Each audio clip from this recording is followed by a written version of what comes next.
We gotta lock in because this is a serious topic today. Burnout.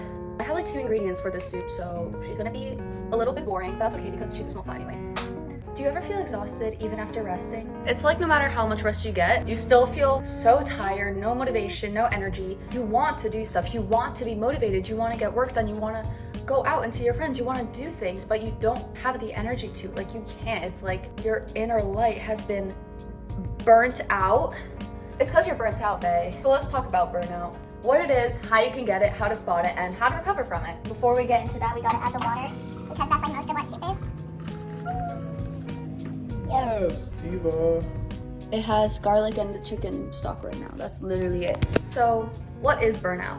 It's not just being tired. It's emotional, mental, and sometimes even physical exhaustion if it's really bad. It's often caused by chronic stress or long-term pressure from things like schoolwork or maybe even your social life or like a relationship. And it can happen even when you're passionate about what you're doing. I know I got burnt out my freshman year. I was too passionate about what I was doing. I was so in the self-help space that I went a little bit too crazy and I got burnt out even when I wanted to keep doing what I was doing because I was having fun improving myself. I was having fun, like so locked in, Engaging with all these YouTubers and like literally just going all in on like my passions, my dreams, and work and school and everything. But I couldn't. I was physically exhausted and I didn't know why because I wanted to work and I just couldn't find the motivation to do anything. So if you feel that way, it's probably burnout. Here are some extra signs that you might be burnt out. Constant fatigue even when you rest and get sleep.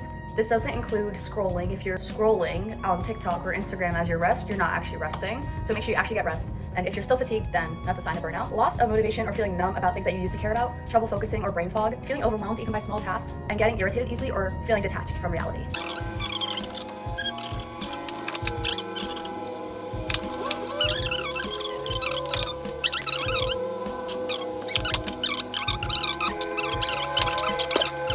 What causes burnout, especially if you're a teenager? Academic pressure and perfection, especially during things like final season or AP exam season. The constant productivity culture and the hustle mindset, it can be good. Productivity hustle mindset has definitely helped me in so many ways, and that's the reason why I have this channel. It can get to a point where it's toxic and you don't stop, which is what happened to me and why I got burnt out. Emotional labor, like for example, being the therapist friend and you are constantly the strong one for everybody, or maybe you're the oldest child in your family and you bear the burdens of your entire family on your back. Lack of boundaries and saying yes too often.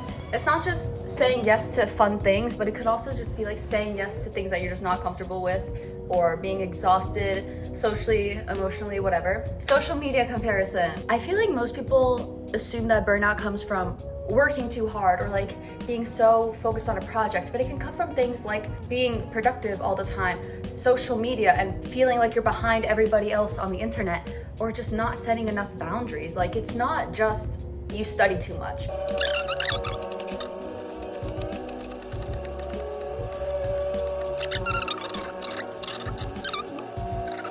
But that's not all the ingredients because I'm gonna make noodles. Now that you know what burnout is, the things that cause it, how do we start healing from burnout? So if you're one of those people who got burnout from productivity culture or overworking yourself academically or something that you feel like you're obligated to do, honestly, any of these things now that I think about it, like emotional burden carrying, whatever, let yourself rest without feeling guilty. Because if you don't let yourself rest, you're not going to be able to perform in the things that you want to perform in. Like, even if you're passionate about school, if you're burnt out, you're not going to be able to sustain that work ethic and all that. So you need to let yourself rest, and you need to let yourself rest without guilt. Otherwise, girl, you are not going to get better.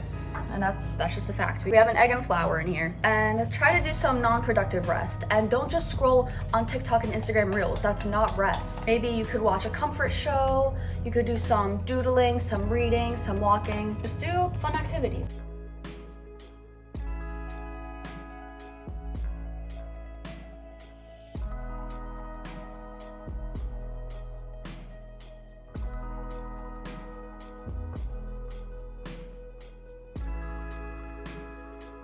Three, set mini boundaries. So like an hour of screen-free time, which is really important for recovery. You really don't want to be spending your time on TikTok or Instagram, as I've said like 3 times already. Like, honestly, it really depends on like what you're doing. So if you're like overworking yourself with school, set out some time to just do your own activity. Like, set boundaries. Don't just be like, oh yeah, I'll go walking sometimes, because you're not actually going to do it. You need to set strict boundaries and rules and stuff for do journaling or voice notes or videos, whatever method works for you to release internal pressure. I know for me, it's journaling. I know people who will record videos complaining and then edit them just to make them a little bit funny. Pretty much just like take a break, okay? Just take a break. I know that rest feels like it's useless, but it does add up and eventually it kind of just hits you. Just take care of your body, eat well, sleep well, drink a lot of water, cook your own meals. I'm like inspo for that. Like this is so good for this video because you should be cooking your own meals instead of like ordering junk food that's gonna make you feel sick later. I started to reevaluate why I was doing things. I know that like a year ago at this time, I was burnt out. All I wanted to do was get rich, and I just wanted to work really hard. I wanted to feel productive. I wanted to like go to the gym all the time. Like I wanted to be that girl. And now, a year later, I'm a completely different person because I reevaluated my personal goals. I never really cared about being rich. I was just told that's what you should care about, so I did. Because if you're fighting for something that you don't really believe in, you're gonna get burnt out quicker. I don't care about being rich, so like duh, I'm gonna get burnt out trying to get rich. Talk to someone, a friend, yourself in a journal, your family, whatever. Even if it's just saying I'm tired, get those feelings out there. Have someone listen and understand what you're feeling just so you don't feel alone. And it helps lift that burden off of you. And I mean, I said that one of the reasons that people get burnt out is because they carry so many burdens on their back. Just telling someone that you're tired, that lifts a burden off of you already. And eventually, when you put enough work into healing, you're gonna get a finished product. Kind of like how my soup is now a finished product after I've put a lot of work into it. And like, yeah, each ingredient, it was just a little bit. Maybe your ingredients to healing are sleeping an extra 30 minutes on the weekends or taking a break in between different school's assignments. Maybe it's taking some time for yourself rather than going out partying for a bit. Maybe it's blocking certain social media accounts that don't make you feel good. Maybe it's journaling when you've never journaled in your life. Whatever it is, those little ingredients add up and you end up getting something that was worth making. I turned the stove off. The stove is off. Everyone remember that when you're done cooking, turn off your stove. I think I forget almost every time I cook. Now we have a finished product. No matter how long it takes, no matter how many little ingredients you put in, if you just wait long enough, you're gonna get a finished product and you're gonna feel better eventually. Even though sometimes, I know when I was healing from burnout, it felt like months where nothing was improving. And then after a week or two, suddenly it seemed like everything got better all at once. It really just takes time. If I tried to eat this soup back when it was just chicken stock and garlic, I would have been like, ew, what the fuck? Your worth is not tied to your output. Be kind to yourself like you would be kind to a friend who's burnt out. Thank you so much for watching. Have an amazing day. Please like and subscribe if you like this content. I appreciate every subscriber that I get and I reply to every single comment. So feel free to comment if you liked it. Thank you so much for watching. Have an amazing day. Bye.